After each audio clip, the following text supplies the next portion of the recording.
ከሐምሌ 8 ቀን ጀምሮ ነሐሴ 16 2018 ድረስ እየተጠናቀቀ ባለው የኢትዮጵያ ሀገራዊ ምክክር ጉባኤ ሀገራችንን ወደፊት ለማሻገርና ዘላቂ መፍትሄ ለማምጣት በሚያስችሉ በ8 ዋና ዋና አጀንዳዎች ላይ ሰፊና ጥልቅ ምክክሮች ተካሂደዋል። እነዚህ አጀንዳዎች የሀገራችንን መሰረታዊ ችግሮችን የዳሰሱና ለነገዋ ኢትዮጵያ መሰረት የሚጥሉ ናቸው።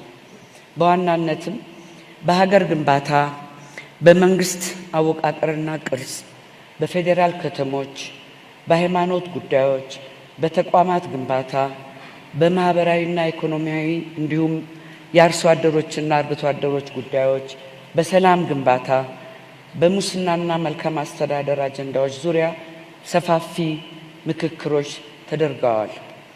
በእነዚህ ጉዳዮች ላይ የተካሄደው ምክክር ቀላል አልነበረም። ልዩ ልዩ ሀሳቦች ተንጸባርቀዋል። የእይታ ልዩነቶች ተገልጸዋል። በአንዳንድ ጉዳዮችም ጥልቅ የሀሳብ ልዩነቶች ታይተዋል።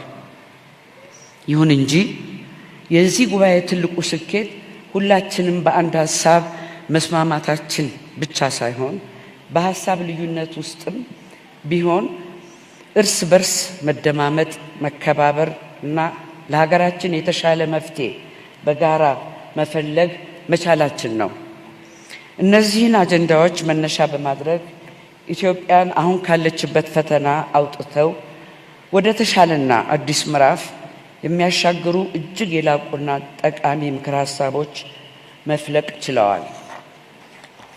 ለዚህ ታላቅ ስኬት የበቁት ተመካካሪዎች ላሳዩት ከፍተኛ ቁርጠኝነትና የሀገር ፍቅር ምስጋናችን ወሰን የለውም።